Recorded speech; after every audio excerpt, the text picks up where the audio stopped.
Well, what's up again there, guys? Brian here, the 3 Topics Gamer here to share if you know one of my channel reviews. This time I'll be giving you my thoughts on the newly released newest installment in the John Wick series. This one simply being titled John Wick Chapter 4. Now, before I start into my review, if you do happen to enjoy it by the end, please do not forget to like, share, and subscribe to keep track of me on my future videos. And remember, if you have any ideas for future videos or just topic discussion videos you would like me to upload on my channel, please let me know in the comments down below, and I will try to get them up as soon as I can. So, right out of the gate, I just want to say that I do apologize for my review being a bit late than most other reviews. It simply is due to the fact that I did see this about Thursday night, and I've pretty much been working on my 2-job schedule for that time since. So this is the first amount of time that I've actually had time to actually film anything. So right out of the gate, just to give you my initial thoughts overall, I thought that John Wick Chapter 4 was a great installment in what appears to be the last John Wick film, which if it is that, I think it's perfectly fine with how it ended. I was actually quite satisfied with the decision that they made at the very end of the film. And I also think that because this review is coming out a little bit late, I do want to talk about a few spoilers. I won't spoil everything, but just a number of key things that I feel like I need to just explain just my thoughts on a few things. Now, I don't think that this film is perfect, and there's definitely some issues that I think that this film has that are its own design. But overall, I did have a fun time seeing this in theaters, and I had a great time seeing it with the crowd of people that I saw it with. My theater was definitely packed, and I thought that just kind of enhanced the experience. Now, overall, I think that when it comes to the positive, Keanu Reeves does a fantastic job in his action set pieces and as the character of John Wick. He's mastered this character. This is his 4th outing as the character, and again, there was no concern there. Another thing that I thought this film was very, very great with was it has by far my best set of new supporting characters. They introduced a lot of new characters that I believe were introduced to kind of give the potential that they've already established that there's going to be little spin-off series in this established world, and therefore there are definitely some newer characters that are introduced in this film that I think absolutely have the potential to have their own stories continued in a spin-off series or so. Most particularly, I thought that the character of Kane, played by the legendary Donnie Yen, he was by far my favorite character in this film. Made even better by the fact that he was playing some would say stereotypical blind martial artist, but I thought how he handled his scenes was absolutely perfect, and I definitely believed a good amount of times that he was blind, so I thought that was great. Another character that they also introduced was someone who goes by the name of Mr. Nobody, or the Tracker. Thought this guy was great. He was a very entertaining character. I thought he was great in his action scenes. Made even better by the fact that he was working with a dog, and heck, I love dogs, and anytime you can get dogs in your action film and have them work is a major plus. Another thing that this film does incredibly well is I love the choice of different locations that we kind of went to. It kind of reminded me of kind of the Daniel Craig James Bond films where they always pick these exotic and just wonderful locations that were just beautiful to film. And in terms of how this movie was actually filmed, I thought the overall photography and cinematography for this film was absolutely incredible. I love the use of camera movements. I love camera angles, how certain scenes were shot, how they were lit. This is just an absolutely gorgeous film to see. There's no question about that. I would say probably visually my favorite scene area to see was probably Arasaka in Japan. That was definitely my favorite location scene-wise to see. But there is an absolutely incredible extended Paris scene that is some of the best action that I've seen in a very, very long time. They really, really stepped it up a level in terms of enhancing just the quality of action that you get in this film. Now, this film is not perfect, and there's definitely some issues that I kind of want to present. My first problem that I had with this film is that with all of these new characters, unfortunately, I found that John Wick was probably the least interesting character in this film.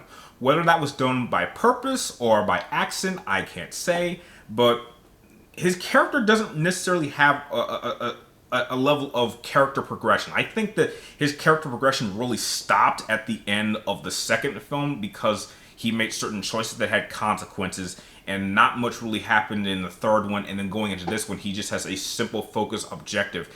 And he makes choices that, from my point of view, didn't make sense. One example of this was, why did he go to Japan? Now, by the beginning of this film, it is established that he is still excommunicated and he is still being hunted by the High Table. So I was wondering when I was done with the film, why did he even go to the Arasaka Continental when he doesn't get any information there from them at all? I couldn't understand why he would go there, because all that happened is the High Table sent their Marquis, and his Marquis sent their forces there to track him down, because apparently Kane believed that was like one of the few places that John Wick would go, and they just by luck happened to find that guy. He is there. But he doesn't get any information. Literally, the only thing that I can recall that he gets is he manages to take one of the little badges off one of the Marquis' men, and then he takes that to Windsor, and that's how he finds out who these assassins are who are currently hunting him from the High Table. But I feel like you could have done that another way without him having to go to Arasaka. So I feel that while the Arasaka scene was fantastic and how it was presented, I felt that going there did not make sense. Now, it made sense for him to have to go to Germany, and it made sense for him to have to go to Paris, but I felt like the Arasaka area in Japan didn't make sense to go there. So that was something I also had a little bit of an issue, though. Now, because this film, another issue that I had with this film is not necessarily with the length of the film, but certainly with the length of the action scenes.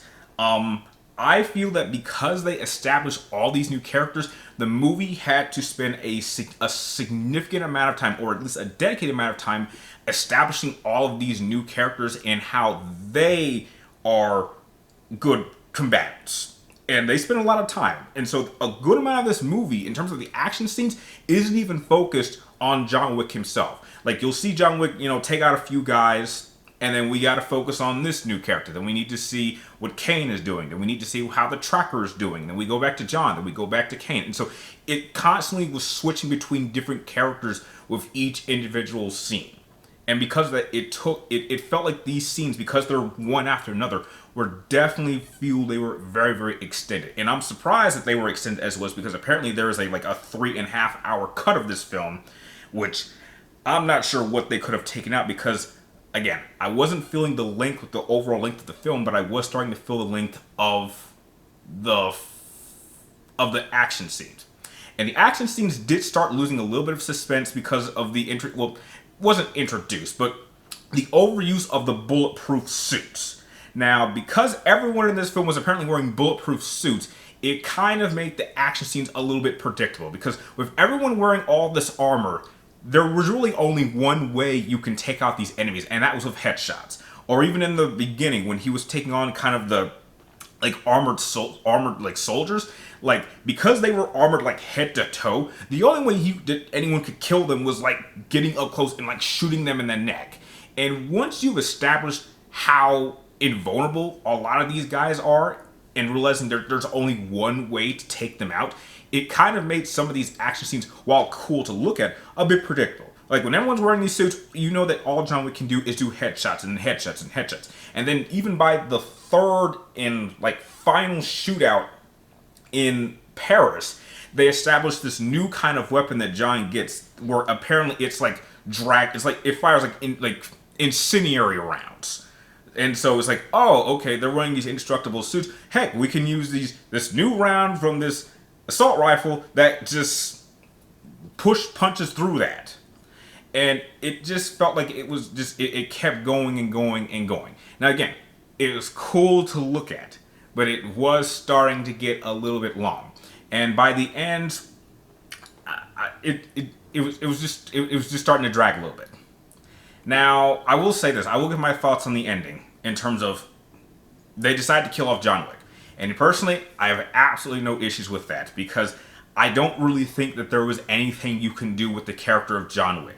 We go from him being retired to his dog being killed, so he goes after and he kills the people who are responsible for killing his dog and taking his car, to the second film where the person who has his marker calls him back because he believes that, okay, John Wick is back, I can use him in order to get my place on the table. And then John Wick kills that guy, and that's what causes him to be excommunicated. And then we get to the third film where he is excommunicated, and he goes through all this stuff and still remains excommunicated, so nothing really happens in the third film. To this one, it's be okay, when does this process end? Because even if he kills the Marquis, which he does do, they'll just put another person, and this cycle is going to continue. So I believe that actually having John Wick die is the best way to kind of be okay, the cycle is over. No one's going to be coming after him again, and he kind of finds the peace that he always wanted. And sometimes you can say that there is a bit of a beautiful sense of finding peace in death. And I absolutely love that idea. And now that they've established all of these new supporting characters,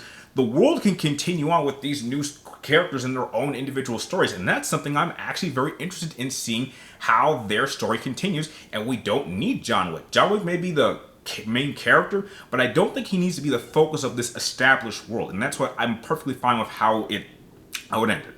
Now, I do apologize for the length, but if I actually had to give John Wick Chapter 4 a rating, without question, I would give this an A-. Despite its flaws, this is definitely a movie I would see multiple times. This is definitely a movie I want to own. And even though the action set pieces do feel a little bit extended because they have to establish all these new characters, they're still entertaining, beautiful, and fun to watch. So that's my extended kind of semi-spoiler review of John Wick 4. If you happen to see it, what were your guys' thoughts? And heck, since this is a spoiler, you guys can tell me in the comments, like, spoiler-wise, what were some of your issues or things that you really liked, or if you guys have any questions for me, and I will be happy to explain them to you in depth. So without that, I want to thank you guys for watching. You're awesome, and I will see you all guys next time.